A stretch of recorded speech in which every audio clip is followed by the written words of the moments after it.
Okay, plants and animal cell, space आपके पास इतनी सी है। अगर ये 3 नंबर का आ जाता है, वैसे ये लॉन्ग में आएगा, लेकिन अगर ये 3 नंबर का कंपैरिजन में भी आ जाता है तो आप कैसे डायग्रामेटिकली कंपैरिजन करेंगे? इसके लिए देखो, बहुत बड़ी डायग्राम नहीं बनानी है। अब इतनी सी जगह आपने जो है वो लेबलिंग के लिए रखनी है, तो बहुत बड़े बड़े सेल नहीं बनाने। प्लांट मैंने इधर लिखा है तो मैं इसलिए प्लांट सेल ज़रा मैं इधर करके बना देती हूँ, और एनिमल सेल ज़रा सा मैं इस तरफ करके बना देती हूँ। थोड़ा सा मैं लेबलिंग के लिए यहाँ भी जगह छोड़ देती हूँ, ठीक है। अच्छा, प्लांट सेल है तो मैं उसको डबल लेयर कर लेती हूँ, यानी कि मैं सेल वॉल दिखा देती हूँ, ठीक है। ये सेल वॉल हो गई। चाहे तो उसको कलर करने इतना टाइम नहीं है। ये एनिमल सेल है, ये आपकी बेशक गोल शेप भी होगी, मैंने जल्दी में ऐसा बना दिया, इससे कोई फ़र्क नहीं पड़ता, ठीक है। ये हो गया। अब यहाँ पर प्लाज्मोडेस्माटास भी बना देते हैं जगह जगह, ताकि पता चले कि ये क्या है, ये एक प्लांट सेल है। प्लांट सेल के अंदर एक लार्ज सा वैक्यूल होता है। ये देखिए, मैंने लार्ज सा वैक्यूल बना दिया। यहाँ पर मैंने टाइनी टाइनी वैक्यूल्स बना दिए, ठीक है। अच्छा, फिर हमने सेल, ये तो सेल वॉल थी ना, सेल मेम्ब्रेन भी दिखानी है, तो मैं कोशिश करती हूँ कि इसके अंदर यूँ करके मैं सेल मेम्ब्रेन भी दिखा दूँ, ठीक है। अब मेरे पास सेल वॉल भी आ गई, सेल मेम्ब्रेन भी आ गई। सेल वॉल को चाहे तो मैं शेड करना चाहूँ अगर, तो मेरे पास अगर पेपर में टाइम होगा तो मैं शेड भी कर दूँगी हल्का सा। ज़्यादा टाइम लगाने की ज़रूरत नहीं है। कोई खूबसूरती के नंबर इतने ज़्यादा नहीं हैं जितने बनाने और चीज़ें नज़र आने के नंबर हैं। अच्छा, फिर हम न्यूक्लियस की बात करते हैं। लार्ज वैक्यूल की वजह से इसका nucleus push towards one side है। बहुत ज़्यादा बड़ा न्यूक्लियस बनाने की ज़रूरत नहीं है। ये न्यूक्लियोलस है और इसका सेंटर में न्यूक्लियस है, न्यूक्लियोलस है। यहाँ मैंने बड़ा इसलिए नहीं बनाया क्योंकि मुझे एंडोप्लाज्मिक रेटिकुलम वगैरह भी बनाना है। बहुत ज़्यादा एंडोप्लाज्मिक रेटिकुलम भी बनाने की ज़रूरत नहीं है, बस आपने छोटी सी जगह को, ये स्पेस को ऑक्यूपाई करना है। ये एंडोप्लाज्मिक रेटिकुलम हो गया। बिल्कुल इसी तरह इसमें भी बहुत ज़्यादा बनाने की ज़रूरत नहीं है। यहाँ हमारा मकसद लेबलिंग का है। ये मैंने बना दिया एंडोप्लाज्मिक रेटिकुलम। फिर मैंने बना दी गोल्जी ऑपरेटर। तो मेरे पास इतनी जगह तो नहीं है ना, तो देखो मैं इसी को मार्कर से या तो बना लूँ यूँ करके, और ये वेजिकल बर्ड ऑफ हो रहे हैं।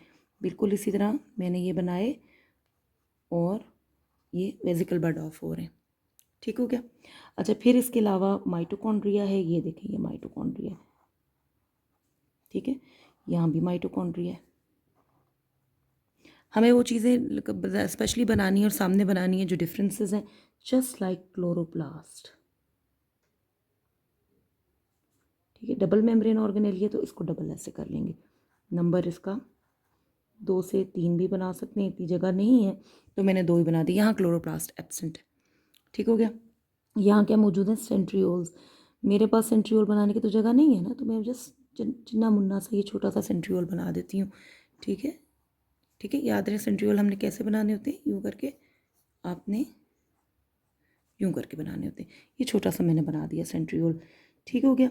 गोल्जी ऑपरेटस हो गया, माइटोकॉन्ड्रिया हो गया, क्लोरोप्लास्ट हो गया, वैक्यूल हो गया, सारी ऑर्गेनेलीज हो गई। हम डिफरेंसेस लिखते हैं।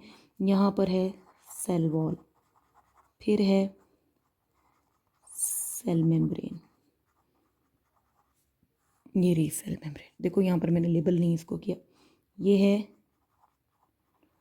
क्लोरोप्लास्ट, ठीक है। यहाँ पर मैंने लेबल नहीं किया, और यहाँ पर मैंने उसकी जगह क्या लेबल कर दिया, सेंट्रियोल्स या सेंट्रोसोम भी आप लिख सकते हैं, ठीक है। फिर क्या चीज़ डिफरेंस है, फिर है लार्ज साइज वैक्यूल, यहाँ लिख दिया मैंने टाइनी वैक्यूल्स, ठीक है। ये हमने लिख दिया nucleus pushed towards one side, nucleus in the centre. इस पर्टिकुलर डायग्राम में वो चीज़ें लिखने और लेबल करने की ज़रूरत नहीं है जो दोनों में प्रेजेंट है, जैसे mitochondria, Golgi apparatus, endoplasmic reticulum. मैंने सेल को बनाने के लिए तो बना दिए, लेकिन मैंने उन्हें लेबल नहीं किया, या मैंने उन्हीं पार्ट्स को लेबल किया जो मेरे डिफरेंसेस हैं। Number 1 difference is cell wall, number 2 difference is chloroplast, number 3 difference is centriole. These are the major differences. उसके बाद है large size vacuole and tiny, से ये मेरा 4th डिफरेंस हो जाता है, और 5th डिफरेंस हो जाता है न्यूक्लियस का। तो ये रही difference between animal and plant cell.